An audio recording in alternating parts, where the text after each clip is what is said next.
Hello, my name is Ralf Friedrichs. I'm an addiction recovery coach and the host of To Take Your Life Back Today show. As an addiction recovery coach, I want to share something with you. Let me be crystal clear to leave an everlasting impact upon you. Just imagine being buried alive.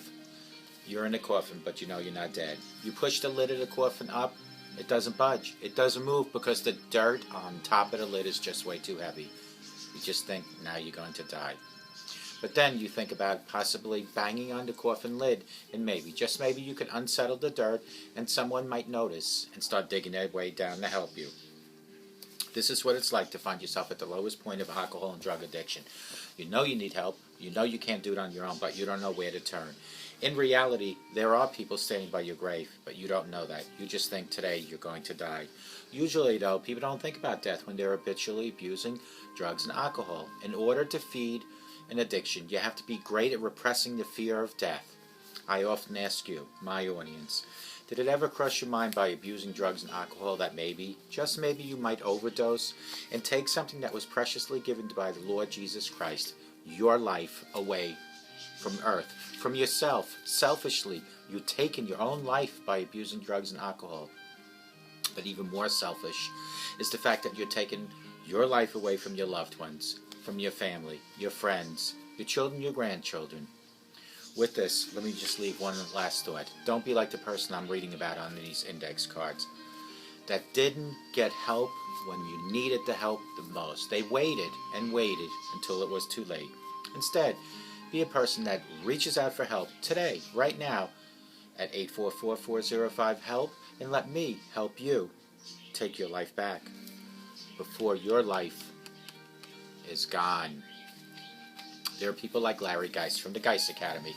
516-458-2741. That's 516-458-2741. Larry Geist is an addiction recovery coach, a life coach.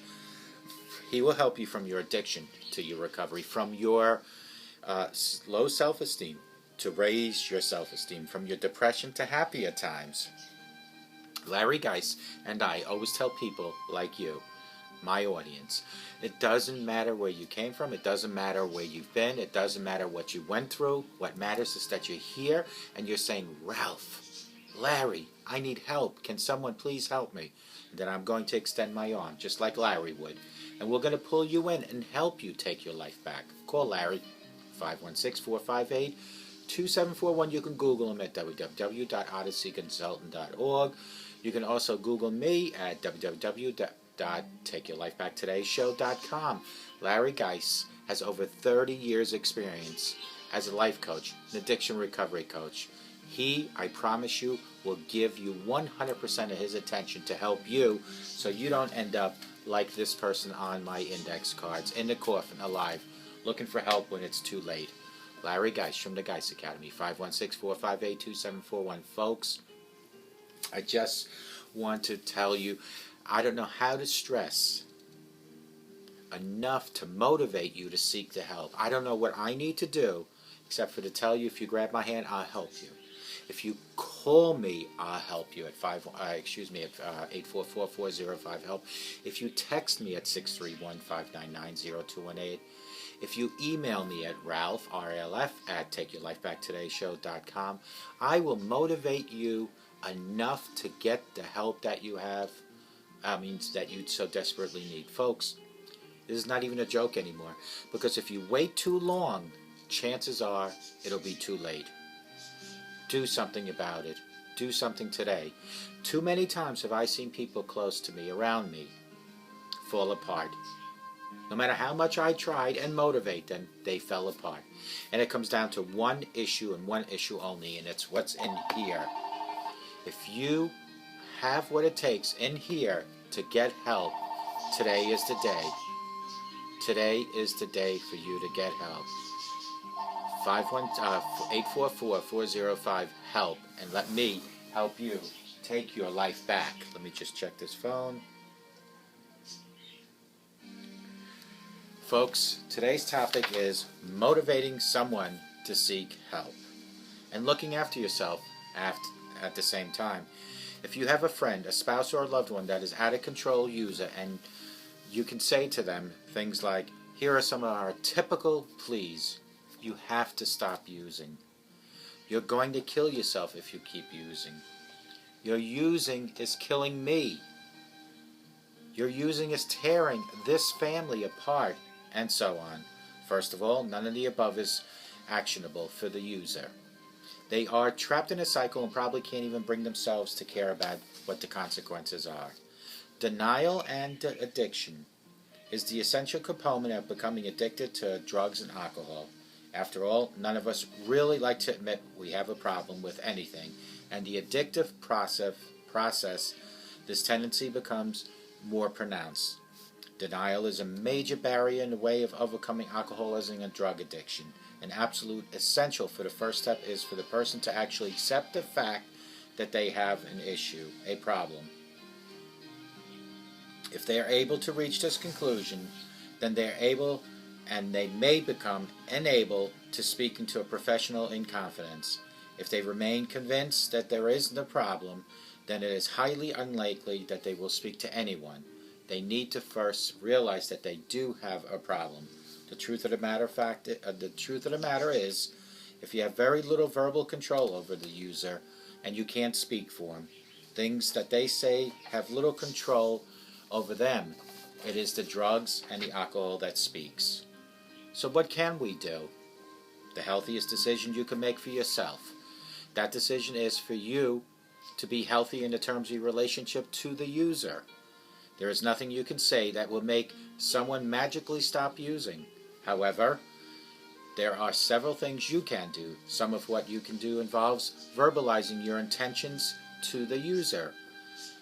You can speak about your intentions and not just speak about them, to follow through on it. Merely what you intended to do is given their behavior or their using a second thought about using. At the same time, you can help the user to help themselves by showing that you plan on following through. Helping motivate someone you care about to seek help for their addiction. People nearly always need to make decisions for themselves. This is not just related to alcoholism and drug use, but in general, true in life. Someone is much more likely to want to do something if they feel it's on their own decision and their own to make. Here are some things that you never ever want to do or say to someone, but you want to hear them say it pretty much themselves. Never directly disagree with them. Rather walk away if you're about to disagree with them. Just let them think that they're right. Do not pretend that you agree with them either. Don't disagree, don't agree. Just leave it alone. In general, avoid making statements of fact. Do ask open-ended questions which deliver a response rather than simply yes or no, if you can. Closed questions requiring yes or no answer are still much better than making statements than themselves. Keep in mind the idea of what you are going to let the resistance wash over you. You're not going to become resistant or defensive yourself in response to the person's statements, but you are not going to give them a general answer. Here's an example of a bad response. I'll be the user. I've got a stinking headache this morning. You, my audience, be the helper. Well, you'd say, well, you shouldn't drink so much. The user, what do you mean I drink too much? Helper, I mean you need to stop using. The helper has made statements which, although may be justified, are only likely to force the user to further go into denial. In this case, the user is likely to leave the conversation thinking, what rubbish, this person doesn't even know what they're talking about. Here's an example of a good response. I'll be the user and you be the helper again. User, I've got a stinking headache this morning. Helper, is it a bad one? User, I think I'd better take the day off. Helper, will they mind you taking the day off? User, they said it could be a disciplinary next time, didn't they? Helper, why's that? User, too many days sick. Helper, do you think you've taken too many days sick? This kind of response has completely avoided talking about alcohol and in generally avoided saying anything that could have been construed by the user as criticism from the helper. If the conversation ended there, then the user is more likely than not to leave the conversation thinking, I've taken too many sick days. Maybe I should really rethink the situation. Responsibility. If someone is going to make changes to their behavior, they must first accept their responsibility to make these changes and no one else's to make. Others may support and advise, but it is the person with the problem that has to take the ultimate responsibility for actually making those changes. This applies to most situations in life in general.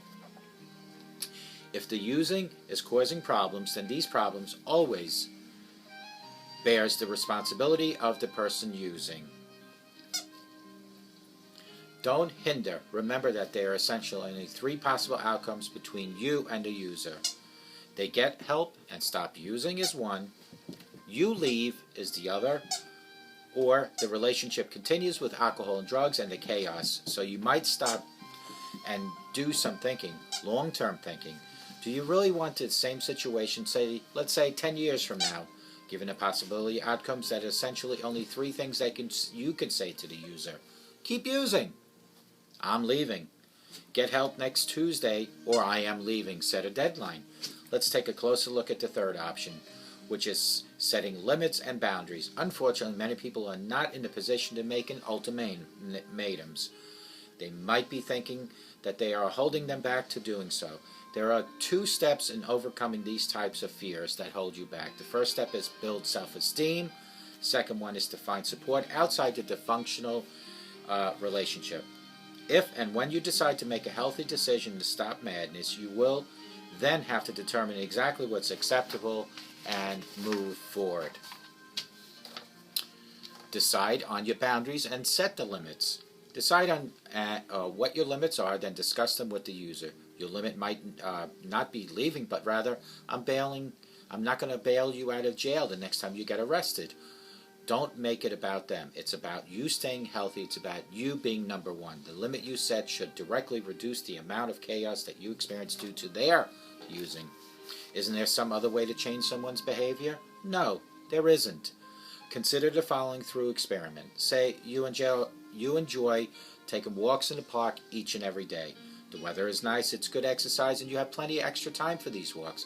But then, someone in your life demands that you stop taking these daily walks. You resist. Conflict ensues. You think to yourself, I should be able to keep taking my walks each and every day if I wanted to. That is the exact same reaction a user has when you tell them to stop using. But you say, using is so bad for them and it's destroying their life. My walks are healthy for me. That doesn't matter. Just because you think you know it's best for someone, it doesn't make a big difference. It all has to do with a little something called free will. You wouldn't let someone else control you, so what makes you think they want to be controlled? Addiction is not logical. Alcoholism and drug addiction isn't logical. Therefore, the user will not listen to reason. They will not hear your well-planned arguments about why they should seek help and stop using. You can promise them the world and it wouldn't matter one bit to them.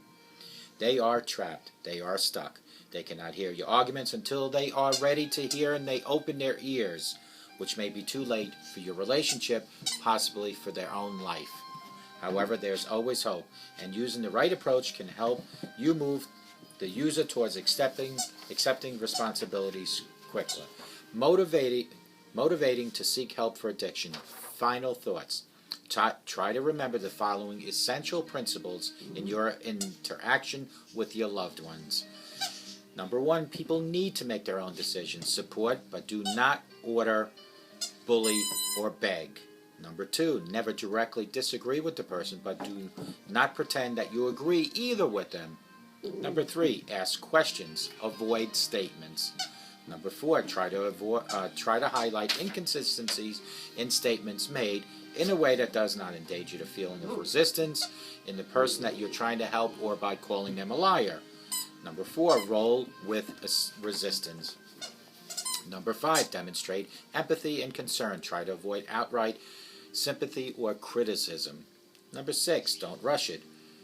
Bide your time and wait for your spontaneous response. Number eight, but remember what you need to feel safe, and sometimes you have to make hard decisions such as leaving to protect your sanity. Number nine, accept the user's using is driven by subconscious influences. Number 10, allow the natural consequences of their using behavior to happen, neither help nor hinder them. Last but not least, try to avoid taking on the role of professional helper, which you're not. Phone us for advice or for professional intervention by calling 844-405-HELP, or you can call Larry at 516-458-2741. Folks, this is pretty simple the way it has to be. You need to motivate. You need to motivate the user.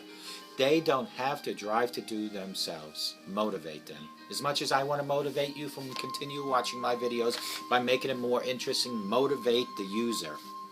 Yet don't criticize, don't judge, and most importantly, don't try to start an argument. I hope this segment was good. I hope you have a great day. I hope and pray that you all have a sober rest of your life, and may God bless each and every one of you.